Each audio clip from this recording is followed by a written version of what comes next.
Our top story tonight, so many injuries. There are so many injuries across the NFL. We've got Justin Jefferson on injured reserve. We've got Achane possibly heading to injured reserve. Fingers crossed he doesn't miss 4 full games. James Conner missing 4 games on injured reserve. Anthony Richardson set to miss a bunch of time. So many injuries. Such a brutal week for fantasy football, but we're here to react. We're here to tell you what to do and more on Player Profiler Today.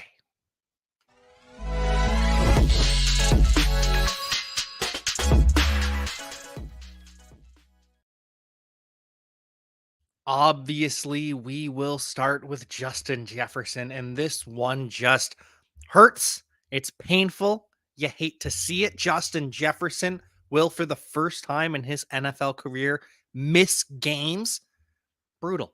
Absolutely brutal. Justin Jefferson placed on injured reserve. That's a 4-game minimum with a hamstring injury. 5,396 career yards to this point in his NFL career. That is more than any player in the history of the Chicago Bears. Crazy, right? Crazy. And unfortunately, the Minnesota Vikings will be without Justin Jefferson against the Chicago Bears this coming weekend. They will be without Justin Jefferson the following weekend against the San Francisco 49ers. That's a home game. They're in Chicago versus the 49ers, and then they go to Green Bay. There's a real possibility that the Minnesota Vikings are 1-7 or 2-6. Let's say they beat Chicago, not a given. Do you see them beating both the Packers and the Bears? I don't. Let's say 1-1 in those games at best. This is going to be a 2-6 or 1-7 football team. And at that point, do the Minnesota Vikings go fire sale? Do the Minnesota Vikings trade Kirk Cousins to a team that wants him, to a team that needs him, like the New York Jets, like the Atlanta Falcons? Or do the Minnesota Vikings stay pat because Kirk Cousins has been dealing this year and hope to re-sign him next year?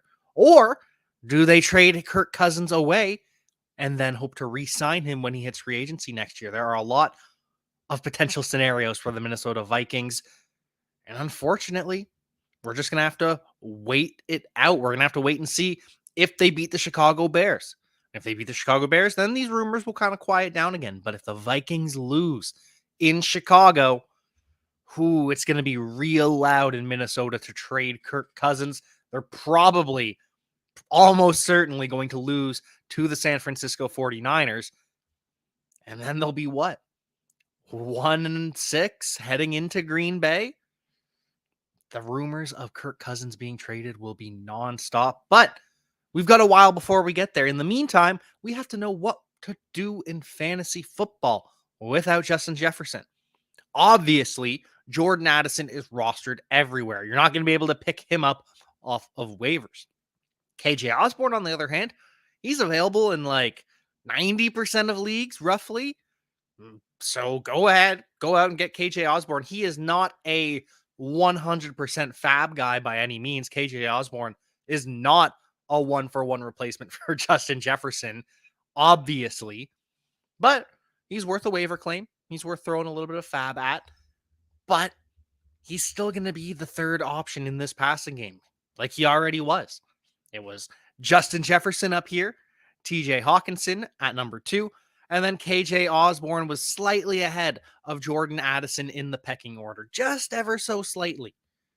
Now, we see Justin Jefferson go down. They say, okay, well, KJ Osborne is going to be playing the X position for the Minnesota Vikings. But I don't care, because this now means that Jordan Addison will be playing a full complement of snaps. The problem with Jordan Addison was he was really good, but only playing in 3 wide receiver sets. KJ Osborne was the guy on the field in 2 wide receiver sets. Now you have Jordan Addison on the field as much as KJ Osborne, and Jordan Addison's going to be the one getting more targets. Jordan Addison is going to become the wide receiver 1, and he is going to be the number 1 target earner for the Minnesota Vikings. Jordan Addison over TJ Hawkinson over KJ Osborne when it comes to targets. But obviously, this just sucks. This is awful. I hate it. But don't hate all of you in the audience. Happy to have you tuning in. Ruckus, Justin Boyd as well. Appreciate you as always. Is 50% fab too much for Demercado? Lost Chubb and running on James Cook and handcuff fumes. Yeah, I think that's too much for Demercado. I think he's more of a 30% fab guy, I would imagine. We'll get to him in a little bit, though, but it's not just like Emari Demercado is going to step right in and have a bell cow James Conner type workload. But before we get to that, before we get to Achane and more, we've got a word from the pod father. This episode is brought to you by Rival Fantasy. Rival Fantasy, the coolest fantasy platform not enough people know about, but they will once I'm done, baby, because they're always innovating. They just rolled out seasonal leagues. We set them up for patrons, for our listeners, and they funded over $1,000 in payouts. That's what Rival's all about. They're always innovating. They already had the fantasy book where you can take overs and unders, stack them up, multiply your payout, but then they added challenges so you can set your own lines and put them out there for the community, and then you can browse the community's lines and say, hey, this guy's crazy, I'm going to take the other side. It's cool. And they have fantasy bingo. Rival Fantasy is reminding me how much fun I can have with fantasy football, and use that promo code PLAYER. The promo code is PLAYER. They give you a $100 instant deposit match plus $25 plus a free play. That promo code is PLAYER for up to $125 in deposit bonus and a free play. You can't beat it. Now, as we at Player Profiler have become a full-blown machine learning company, the crowning achievement has to be the injury finder. We're now taking BMI data and injury history data and assigning a probability that a player is injured on any given touch. And not only can you see a player's fragility rating, their injury risk, we also have analysis from professional physical therapists breaking down all the major players that underwent surgery last year and what their rehabilitation looks like heading into 2023. There's a tool to compare players. There's a database where you can say, show me all the foot injuries, show me all the severe injuries, show me all the injuries requiring surgery. It provides you the key market intelligence to know what is the difference in probability that player X versus player Y will miss games this year. It's great for fantasy football, and it also just satisfies your curiosity as a fan. Go to the App Store, go to Google Play, download it. It's $5 every year just to reload the latest injury predictions and fragility ratings. The 2023 data is live now. Open your phone and get smarter. Unfortunately, the injury finder is doing a lot of work right now. So many injuries across the NFL, including Achane. Devon Achane. Sorry, I'm still getting used to the new pronunciation of Achane, but he is going to miss multiple weeks with a knee injury. He is a candidate for injured reserve. And like Justin Jefferson, 4 games on injured reserve if that's what happens. We suspect, or at least the Twitter doctors, the Twitter physiotherapists that we trust, at JM Thrive PT is one of my favorites to go to. They're theorizing it's probably an MCL based on the mechanism and what we know about what's being described as the injury. We did see Achane playing at the end of the game. So while it hasn't been confirmed, this is not a season-ending injury. Mike McDaniel was kind of coy when asked, is it a season ender? I don't think it's a season ender. There's no implication of that currently, but he's going to miss some time. And so with Achane out, so many of us are heartbroken after getting him off waivers, after blowing our fab to get Achane. So now he goes down. Raheem Mostert goes back to being the RB1. He's probably going to be a bell cow type performer, at least this week. But we'll see how long that lasts, because Jeff Wilson has been activated off of injured reserve. He is now practicing with the Miami Dolphins. He is returning. He has 21 days to return to the active roster. I imagine if he's being activated, Jeff Wilson will play this weekend, but he's had a lot of time off. They're probably going to ease him back in. This is going to be a big Raheem Mostert game. And then after that, it's anyone's guess with Mike McDaniel in this Miami Dolphin backfield. We always see them rotate at running back. They'll ride the hot hand.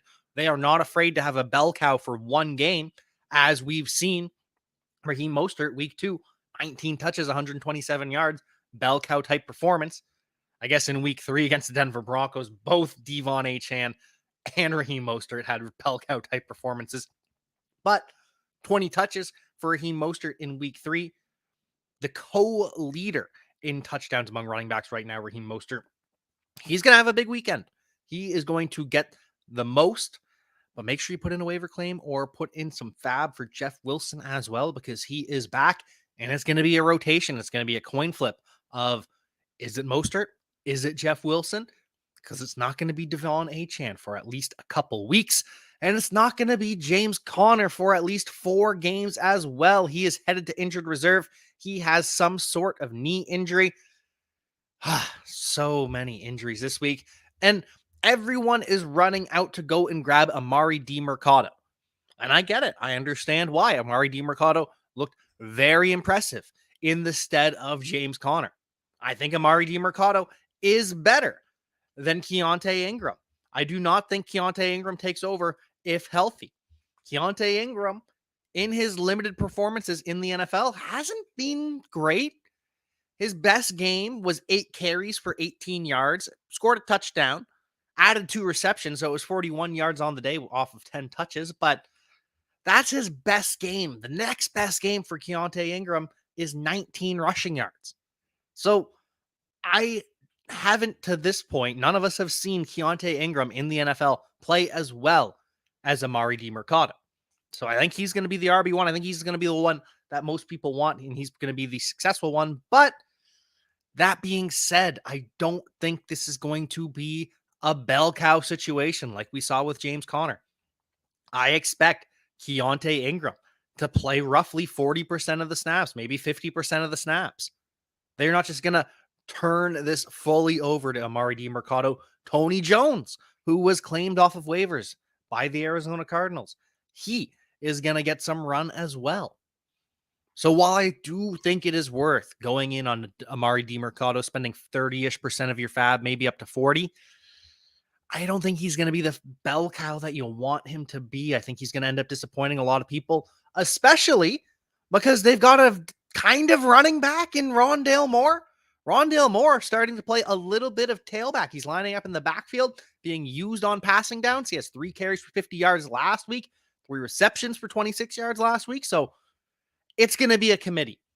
It's going to be Emari Demercado leading the committee, probably about 50% of the snaps, maybe down to 40%. Another 40% for Keaontay Ingram, 30 to 40% for Keaontay Ingram, and then 10, 20% Rondale Moore, maybe even more on passing downs. So I think this is going to be a headache. I don't think you're going to be confident that you can start Emari Demercado. I think he's the best of the options, but I think this is going to be a committee for the Arizona Cardinals. Have Conner and Achane. Ooh, that sucks. I am so sorry to hear that, Scotty. Other running backs are Kyren Williams and Jonathan Taylor. Is it worth dropping Judy or Deontay Johnson for Jeff Wilson Jr. or someone else? Roshan not available, or just ride with my guys? I don't think you can drop Judy or Deontay Johnson for Jeff Wilson Jr., but there has to be someone on your roster that you can drop for Jeff Wilson, I imagine, unless your roster is that stacked that Judy or Deontay are never entering your lineup. I'd rather have Deontay than Jerry Judy. Deontay Johnson is set to return from injured reserve. He is set to play this week. Or sorry, not this week. Pittsburgh Steelers are on bye. Next week, Deontay Johnson will return. So if you you only get 4 roster spots. It's awful. Jeez. I think you're still I think you can drop Jeff Wilson or Jerry Judy for Jeff Wilson in that case. Rest of the team is Kupp, Puka, Kelce, Collins, and Watson. Yeah, then in that case, you're not playing Jerry Judy over the Rams receivers, Nico Collins or Watson. So he's your wide receiver 5, whereas Jeff Wilson Jr. be your RB2. So yeah, I can get behind that. Do you think this boosts Arizona's pass attack? I have Wilson on the bench. I think it means they're going to have to, I don't know, they'll probably pass and run about as much as they were. Just won't be as effective. So yeah, they'll probably have to pass a little bit more in 3rd down situations. So maybe we see a little bit more passing from the Arizona Cardinals. I still believe in Michael Wilson, though. I am a believer in Michael Wilson. On to more injuries, though, because it never stops. The injury news across the NFL. There are so many injuries. including Anthony Richardson. Anthony Richardson could be a candidate for injured reserve. We have heard that the Colts expect Anthony Richardson to miss 4 to 6 games at minimum. Anthony Richardson is going to rehab for about 3 weeks. And then at that 3-week mark, the Colts will decide, okay, this rehab is going well, no surgery. He can be back in 4 to 6 weeks, maybe. If it doesn't go well, then Anthony Richardson may require surgery and he could be out even longer. Brutal. Absolutely brutal. Missing 4 games minimum if he goes on injured reserve. They're getting a second opinion, so it's no lock yet. But for now, we know Gardner Minshew is going to start for the Indianapolis Colts. Probably going to be starting for a while. And he'll be viable in fantasy football. Gardner Minshew is really good at checking it down, throwing it short, letting his wide receivers run in space. He is bad at pushing the ball downfield. But Michael Pittman. Jeez Louise, I'm getting all these names confused. Michael Pittman is pretty damn good. Josh Downs is proving himself to be a pretty elite separator in the short to intermediate area. So with those weapons, Gardner Minshew, especially in Superflex, he's going to be very viable. And he'll be viable in 1 QB leagues, depending on the matchup. He'll be up and down there, but it just sucks without Anthony Richardson out. I know people are worried about Anthony Richardson. Oh, this is a long-term issue. This is a bad thing forever. And it's not. I know Anthony Richardson has been injured early in his career, but concussions are just random. They are. They truly are. If he starts to become Tua Tagovailoa, well, he has multiple concussions and we're starting to worry about it, maybe then we can start a conversation. But for now, just 1 concussion, that's just a random roll of the dice in an NFL football game. Leaving early in a blowout, that is also just a random roll of the dice. He bruised his knee. He was fine. It wasn't a big deal.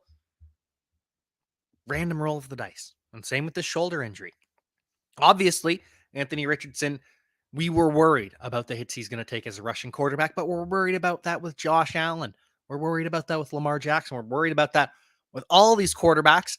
Yes, it can happen. Yes, it makes it slightly more likely, but long term, for the most part, we've seen these quarterbacks who run the football be healthy for long periods of time. Obviously, towards the end of their careers, sometimes we see it shortened, but I am not worried about a young, very, very young Anthony Richardson. Going to be fine in the long term. If anything, this opens up a buy window in Dynasty. Maybe, if anyone is willing to part with him. Probably not, because he's so good, but finally a little bit of an opening there. Trade away DeVonta Smith and Ronald Jones? What? All right. Ronald Jones / Rashad. I am very confused as to why Ronald Jones is in this trade. Maybe I'm missing another player. Oh, it's Roschon Johnson. I forgot he is also Rojo. Okay, trade away DeVonta Smith and no, I don't think I do that. I think DeVonta Smith and AJ Brown are going to rotate weeks. And I really but it's not both of them. It's either or. If it's either or, then yeah, I do DeVonta Smith and Roschon for AJ Brown. I'll do that. I'm not doing both of them. And I think Rachaad White is going to have some good weeks. Not this week against the Detroit Lions, who've been pretty good against running backs. But yeah, I think I do that. I think I trade DeVonta Smith and Roschon Johnson for AJ Brown. I think that is worth it. AC joint injury goes back to senior year in college for Anthony Richardson. Unfortunate, but again, not worried long term. This is a long career that we've got for Anthony Richardson ahead. Also, not worried about Austin Ekeler anymore. He is a full participant in practice today. 99% chance that he plays against the Dallas Cowboys. Austin Ekeler is excited and ready to return. Love to hear that. Also got some good news on Travis Kelce. Travis Kelce didn't practice yesterday, and obviously it's not a full practice on a Monday, but Kansas City Chiefs play on Thursday against the Denver Broncos, and so they have to put out the injury report. Travis Kelce didn't practice yesterday in their walkthrough. He's limited today, so Travis Kelce getting better with this low ankle sprain. And so if we get another limited tomorrow, I do expect Travis Kelce to play through the pain, Maybe he's on a limited snap count, but Travis Kelce, I do expect to see him on Thursday. As long as we get another limited, maybe he gets upgraded to full tomorrow. But for now, I think Travis Kelce is going to be good to go. And Amon-Ra St. Brown sounds like there is a pretty good chance that Amon-Ra St. Brown plays. And this is coming from Dan Campbell. Dan Campbell has been shockingly honest as an NFL head coach. There is like a 90% plus accuracy in what he tells us when it comes to injuries, whether or not a player plays or doesn't play. And so with Amon-Ra St. Brown, a pretty good chance. He is certainly more than questionable, probably closer to probable. Obviously, the NFL doesn't use the probable tag anymore, but Amon-Ra St. Brown close to probable. And you know if Amon-Ra St. Brown is probable, then he is playing because the guy is a maniac. Looks like he is going to return for the Detroit Lions this weekend, as will Diontae Johnson. Not this weekend, as we mentioned, but he will return next weekend in Week 7 after the Pittsburgh Steelers bye against the Los Angeles Rams. Looks like Daniel Jones has a chance at playing this weekend. He's got a neck injury, but sounds like it's not a long-term issue. It's not the neck injury that kept Daniel Jones out for the majority, if not at least the end of the season a couple years ago. Optimistic that Daniel Jones will play, but not optimistic about Daniel Jones' performance behind that New York Giants offensive line. He and Sam Howell are on pace to set records for how often they have been sacked. Get them some protection. At least the Giants are trying. The Giants bring in Lael Collins, give him a workout, but the New York Jets also bringing in Lael Collins. Both teams need help on the offensive line. Protect Daniel Jones. Protect Zach Wilson too, I guess. But any trade-up ideas with this 10-team? Well, send me your 10-team league or send me your targets and let me know what you are looking for. Deshaun Watson. No commitment that Deshaun Watson will play this weekend. He is still day to day. And as we all know, day to day means week to week. A player listed as day to day is probably not playing that week. And so I think Deshaun Watson is going to sit once again with the shoulder injury. He has a bruised labrum, is what they're officially calling it, I believe. Either way, Deshaun Watson is not feeling great. And if Deshaun Watson sits this week, it's going to be PJ Walker, not Dorian Thompson-Robinson as a starter for the Cleveland Browns. Unfortunately, the rookie was just not quite ready. He wasn't put in a good situation by Kevin Stefanski against the Baltimore Ravens, but they're going to turn to the veteran PJ Walker instead. Is Mostert and Ayuk too much to offer for Keenan Allen? Yes, it is. Yes, it is. I think I think Brandon Ayuk is a guy you want on your team, and especially now that Achane is going to miss some time. Yeah, I want Raheem Mostert and Brandon Ayuk. I get going for Keenan Allen. I really like Keenan Allen. I love Keenan Allen, but I also love what we're seeing from Brandon Ayuk. He is pretty much a must start all the time for me. Mentioned the Thursday night football matchup between the Kansas City Chiefs and the Denver Broncos earlier. Javonte Williams is limited on a Monday. He is hoping to play on Thursday night football, but we did see a great performance from Jaleel McLaughlin without Javonte Williams. Maybe we see more of that. We'll see. We'll keep you updated tomorrow. We'll have more information on whether or not Javonte Williams is expected to play for the Denver Broncos. They are also activating Greg Dulcich, the tight end from the injured reserve. He has 21 days to return to the active roster.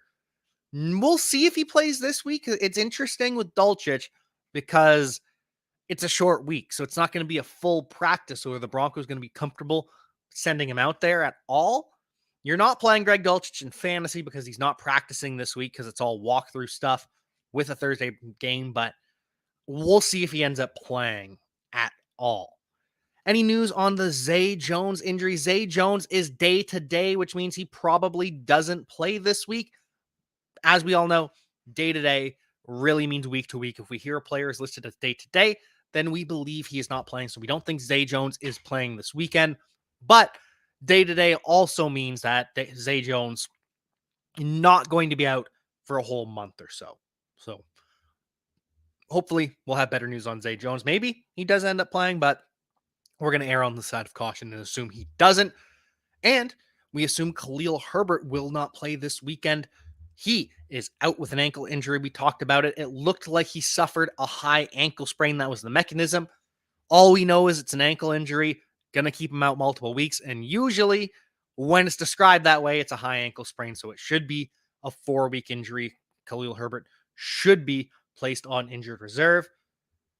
Unfortunate. But with Khalil Herbert out, Roschon Johnson is going to be the running back one for the Chicago Bears. As we've seen in the past, if a player suffers a concussion on Sunday, very unlikely that they play the next Sunday. So I don't expect to see Tank Dell, who suffered a concussion. I don't expect to see Dalton Kincaid, who is also in concussion protocol. Both of those players entered concussion protocol on Sunday. Not very often this season we've seen a player return the next week. But we just saw Luke Musgrave return a week later because he had the Thursday game. It was 10 days later. That is why I think we see Roschon Johnson. I think he's the running back one. Everyone loves Dante Foreman this week as well, but Roschon Johnson is still the guy. Foreman's going to be the backup. They also signed Darrington Evans back to the Chicago Bears to try and fill in as well. Herbert, Bijan, Monty, Brees. Ooh, this is a loaded, absolutely loaded team. Even so, though, no, 2 wide receivers and 1 flex. When we're starting Bijan, probably start. Yeah, in this case, then, I would rather start Keenan Allen than Brandon Ayuk. You're not really going to start Raheem Mostert. So, yeah, I can get behind that. I'm saying, yep, your team in this specific situation, I understand going for Keenan Allen. I like that. Who would you stream out of these options this week? Howell, Young, Ritter, Minshew. Thanks in advance. Let me look up what the NFL schedule is because I only remember who some of these teams or some of these players play. All right. Young against the Miami Dolphins. That is promising. And I remember the Falcons have a decent matchup as well, but I think I prefer Young over Ritter if my memory serves me correct. Who are the Falcons against? Where are you, Atlanta? Oh, against the Commanders. Okay, so yeah, I do prefer Young to Ritter. Minshew against the Jaguars. Ooh, I think I like that. And I don't love Howell against the Falcons. So I think I go Gardner Minshew, Bryce Young, Ritter, Howell, I think is the order that I'm going to go. Thank you for tuning in, Robert Page. By the way, always a pleasure when you can tune in live. What else we got on the injury front? Tyquan Thornton activated from injured reserve for the New England Patriots. He's got 21 days to return. Finally, some speed for the New England Patriots. They need it, but might be too late already for the New England Patriots. We'll get to that in a moment. Elijah Vera Tucker tore his Achilles for the New York Jets. He is going to be done for the season. Way too many injuries this season. Way too many Achilles tears this season as well, including for the New York Jets. And Leighton Vander Esch, the linebacker for the Dallas Cowboys, he's dealing with a neck injury. He is headed to injured reserve more than likely as well. Not a good sign for a player who has had plenty of neck injuries throughout his career. Final bits and notes across the NFL. Van Jefferson has been traded to the Atlanta Falcons. The former Rams receiver only played 2 snaps on Sunday. He's been relegated with the breakout of Puka Nacua, as well as the breakout is Tutu Atwell. So Tutu Atwell is now the guy stretching the field, which is what Van Jefferson used to do. Now we've got Puka Nacua playing the Robert Woods role, and Cooper Kupp is obviously still Cooper Kupp. And so Van Jefferson on his way out goes to the Atlanta Falcons.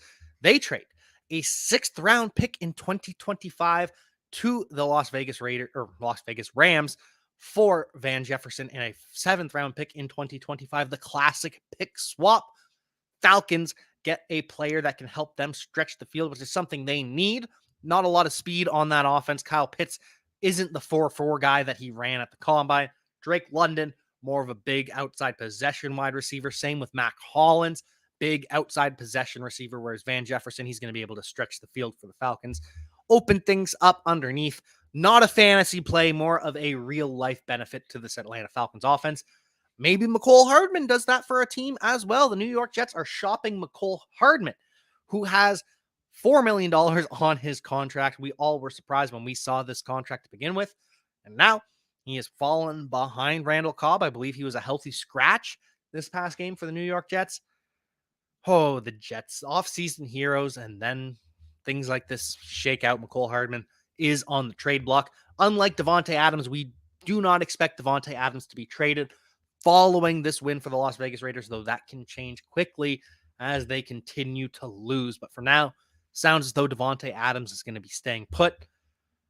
And final news across the NFL. Mac Jones is starting week 6 against the Las Vegas Raiders. Maybe the Raiders get a win against the New England Patriots. Mac Jones, Bill Belichick, not going great this season. Bill Belichick on the hot seat. We all know that, especially if he loses to Josh McDaniels. Can you imagine how hot that seat is going to get? And we were talking about this before the season, that Bill Belichick could be on his way out of New England.